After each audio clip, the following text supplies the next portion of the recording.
On the Ground, presented by theCUBE.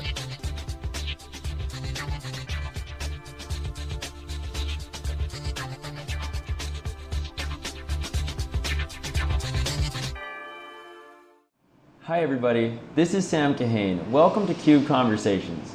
We're here in Boston at the heart of the startup culture at BlueConic's headquarters. Now BlueConic is a startup with a dream to transform the marketing tech stack. We're very lucky to have Corey Munchback here with us today. She's the VP of Marketing here. Corey, thanks for joining us. Thanks for having me. So I've had a great opportunity to talk to you and learn a little bit about your role and what brought you to BlueConic. Could you tell our audience that story? Sure, I'd be happy to. So I've been here for just over a year now. I joined from Forrester Research based in Cambridge, so not too far up the river. I've been working in a couple different capacities, as you might imagine at a startup. I started as our director of product marketing, and now I run our whole marketing organization and dabble in a whole bunch of other things on any given day as well. But yeah, it's been kind of a wonderful ride over the last, I'd say, 15 months or so since I started. Definitely a big transition from a big global research company down to a very small, also global, but far more targeted type of company where there's only 30 of us and we're all wearing different hats, doing a lot of different things, and it's quite been an exciting ride to this point. Fantastic. I can relate. I used to work at IBM and I joined SiliconANGLE Media, so at different times I'm wearing many different hats, and it's fun. It's a lot of fun. It's definitely fun. It's always exciting. I think one of the big things I talk about a lot with a startup is the intensity is so different that everything that happens here, good, bad, ugly, and otherwise, is just that much more intense by virtue of the fact that there's fewer people working more closely together. Right. And that actually I love. It's certainly not for everybody, but it makes every day super awesome as far as I'm concerned, because I get to know people better, learn things deeper, get more involved, and that suits me really well. Right, so the two things I really want to talk about today and that our audience is interested in is first, to learn about BlueConic, exciting new company, and then also to learn more about the startup culture here.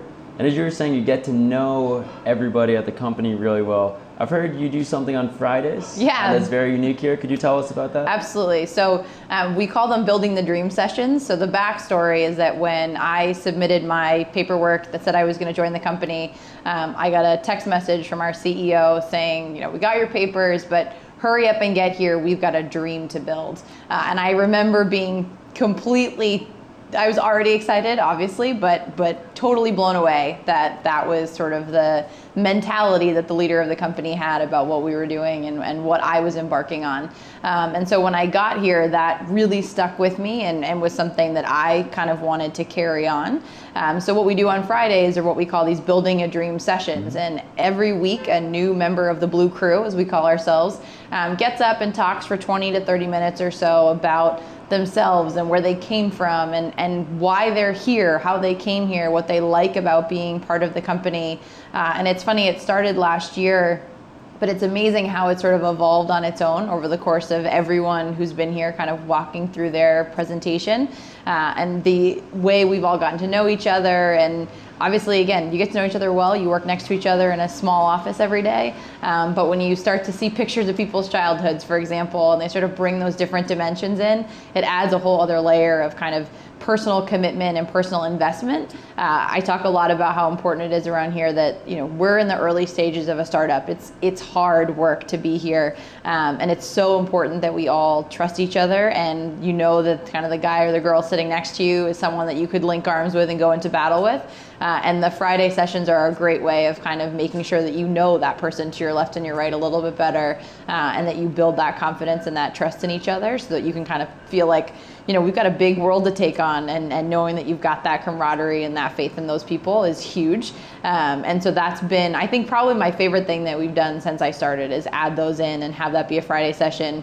Everyone grabs a beer or whatever, their drink of choice, we get snacks out, and it's also a really just positive way to end the week every every week. Not every Absolutely. day is awesome, as you might imagine. I have to ask, what is your drink of choice on Fridays? I'll admit, I'm more of a seltzer drinker on Fridays. I'm not a big drinker, but we have quite the array. We've got Dutch guys and then the American guys. So the array of drinks of choice is pretty extensive around here, and our refrigerator is kind of a hodgepodge. The Cube should have come around Friday. Yeah, clearly. Next time. We'll do a follow-up. Next time. Of course. So your CEO texted you and said, we have a dream to build.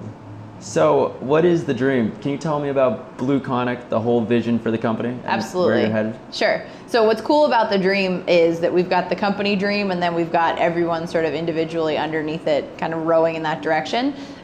So we are, as we kind of covered, Series A, early stage startup. But we actually, as a product, have been around for 6 years now. We spun out of a company that had been around for a dozen years before that.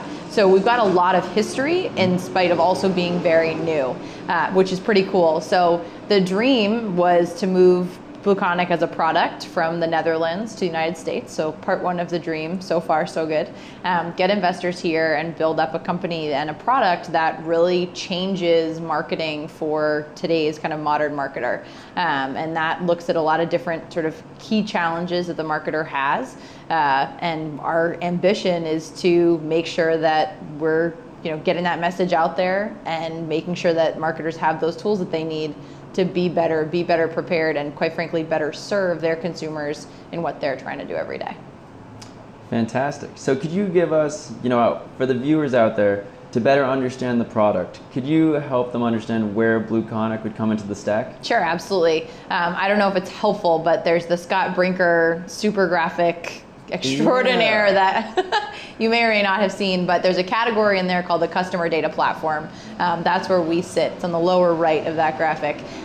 So we are a small category. There's I think 12 or 13 vendors just in that little bucket. But our purpose is to help essentially take the data that exists about customers from the web, from your mobile app, from your email, from your CRM, wherever it exists. We collect some of it as well. Put it together in a profile that is data and technology agnostic. So you can actually shuttle all of that data wherever it needs to go. So you can recognize those customers when they come to your website or when they interact with your email. That's really, really important. We like to talk about it's much more than personalization. It's knowing the ability to actually know who you are when you come back, even if you haven't told me who you are yet, and be able to tailor the experience, but also anticipate your needs, derive your intent, essentially let me, kind of liken it actually a lot with a sort of when you're going on a date with someone. In theory, right, every time you meet that person, every time you go on a date, you know more about them. You don't ignore what you learned the last time though, right? It's building up that knowledge, building that up to get that deeper relationship. That's essentially what we're doing for marketing. Fantastic. So you're getting all this data about the person, and then do you have the marketing campaigns yourself? Does that come from you reaching out to whoever you want to go on a date with? Sure. Are you pushing on those next steps, or are you using other software for that? Both. So we think it's really important to exist within the technology that a marketer already has. There's inordinate amounts of money being spent and resources that have been invested in whatever tools you already have. So we are what we call leave in layer. We have a published API that's really important to us that we can slot in where needed and fill in those gaps. But we also have some of those capabilities in-house as well. So as part of the platform, being able to change the website experience, for example, and do some of that personalization, trigger some of that stuff happening in other channels. So it's sort of, we dial up, dial down what the marketer needs on top of that recognition capability. Because every marketing stack is so unique and so different. We want to make sure that we fit appropriately with whatever the marketer has going on at that given moment, and also probably may have in the future.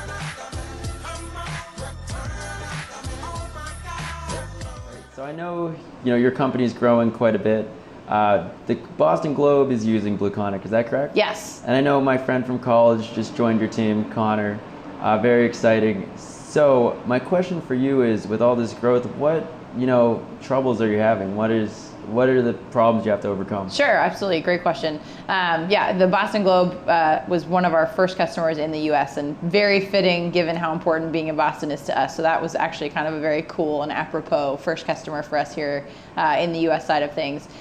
We run into challenges all the time, right? So we exist, I should say, in large part because there's a lot of technology out there that is really hard for marketers to get to work together and get the value out of it that they should be. The flip side of that coin, though, is that there's a lot of technology out there, and selling into that as an additional thing that they need.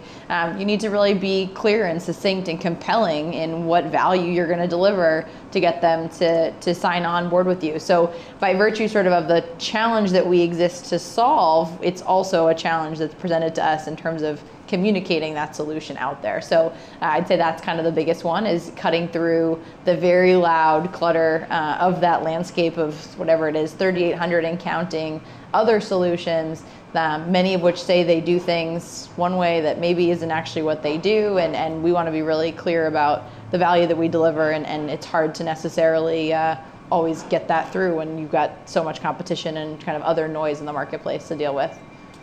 It's tough. Yeah. Tough. So who would your perfect customer be? Is there a mold you look for? Is it a certain size company? Sure. Not such a perfect size company. We focus primarily on very transaction-driven companies. So travel, hospitality, retail, publishing, places where there's a lot of interaction. You're trying to drive them to some sort of conversion, whatever that may be, a purchase, a sign-up, whatever that conversion represents.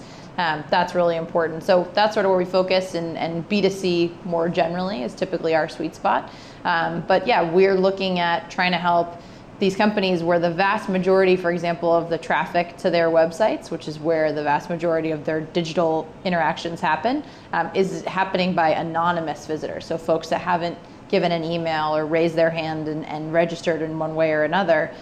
So if the majority of your audience, anywhere from 55 up to 97% of the folks coming to your site, haven't told you anything about them, you still need to engage with them. They're still potentially really valuable, but a lot of folks can't do anything with that, and we've solved that kind of problem. So that's a big area of need that in those industries in particular, we're particularly well suited to help them address. Yeah, I can see that directly. We have a research business, and we have so many people coming to the website and looking around, and I wish, we could reach out to them, know exactly who we are, provide them with the research they're looking for. Exactly. So a tool like that could make, it would be a great fit for both sides. Absolutely. We should talk about it.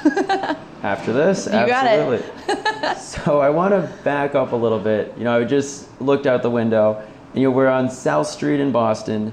It's the new startup center of the city, I'd say. How have you seen, the startup culture grow? Are we rivaling San Francisco now? Yeah, what absolutely. Do you think? As I said, so I'm, I was at Forrester's in Cambridge before. So even before coming to BlueConic, the startup scene and Boston kind of innovation, entrepreneurship was really important to me. I'm a Boston native. I went to Boston College. This is where my heart and soul is. You bet. That dirty water and I are just like this. So that is watching what's happened and changed even over the last just 5-10 years at most, is pretty remarkable to look at that, how we've seen not just the growth of the actual innovation district, that physical space and who's investing in there and what kind of startups are going there, but also the diversity of them. So Boston has always had a really strong technology culture, particularly in health and pharmaceuticals, given the hospitals, which is amazing. And I think that will continue to be an important characteristic and pillar of the whole city and the economy. But what I'm excited about is companies like ours that you would typically find in Silicon Valley or elsewhere that are taking root here. We're finding peers here and really being able to sort of elevate Boston's profile for being a place that VCs should be looking at, that they're going to get their money's worth when they invest with us.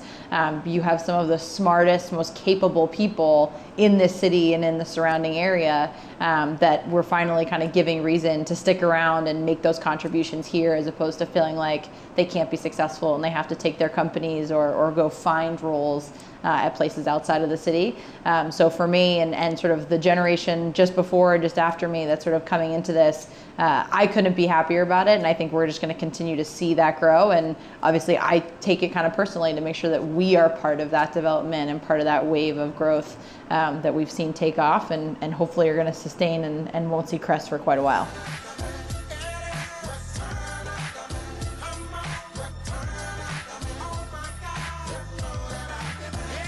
Quite a bit. I just moved to South Boston, and just this area is getting so much nicer, and a big part of that I think is driven by the startup culture in the South End and over by South Station. No question. Cambridge as well. Yeah, you're just seeing it start to, like I said, there's sort of the Cambridge pocket of it, the innovation district, and just watching even in terms of rent and prices of buildings in the area, just that space is expanding because the demand is getting so high, which certainly presents its own kind of challenges of where does that stop. We don't want to price people out or anything, but it's at least a great indicator that the demand is high and isn't slowing.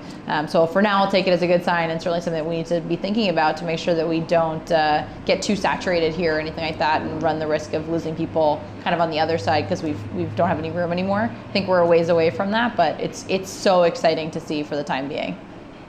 So you went to BC. I did.